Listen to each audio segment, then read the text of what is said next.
we have over the years established a pipeline to perform integrated multi-omic analysis of microbial communities, including those, of course, that are of interest in the context of Parkinson's. Those would be, for example, nasal microbiota, but also those in the gut. And so we have established wet lab workflows that allow us to extract all of the different biomolecules ranging from DNA, RNA, proteins to then metabolites. We're able to systematically isolate these from patient material. And then we have also developed the necessary dry lab methods, so in silico analysis, to basically integrate this multi-omic data.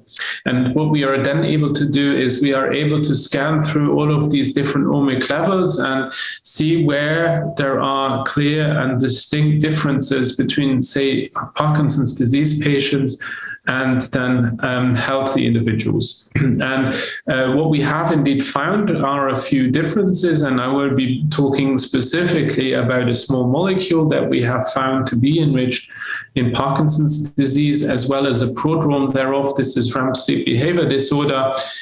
We are now, through the intricate analysis that we've done, we are able to link this to specific taxa, of which there has never been a pathogenic representative. And what we do find is that this small molecule that is then produced again by these specific taxa in the gut is in fact able to trigger all of the molecular hallmarks of the disease. And in even an in vivo model of Parkinson's disease, we see that this molecule can also trigger behavioral changes that would be paramount to what we would consider a Parkinson analog in the mouse.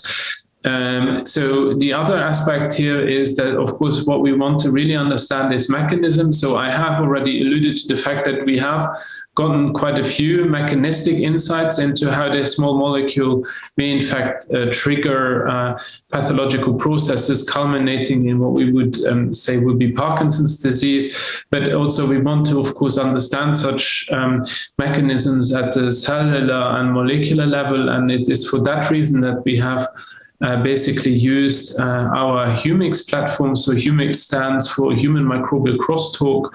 So this is a gut on a chip model with which we are able to look at the interactions between gut microbiota and human cells. And in this context, we're also now putting in enteric neurons into the system, and they are thereby able to understand then much more about how specific taxa that produce specific molecules, so such as the small molecule that I referred to already, how they might then trigger the molecular processes that would be of relevance in the context, for example, of Parkinson's disease. So what's really clear is that, as I have already highlighted, this small molecule is clearly different between healthy individuals and patients with Parkinson's disease, as well as REM sleep behavior disorder.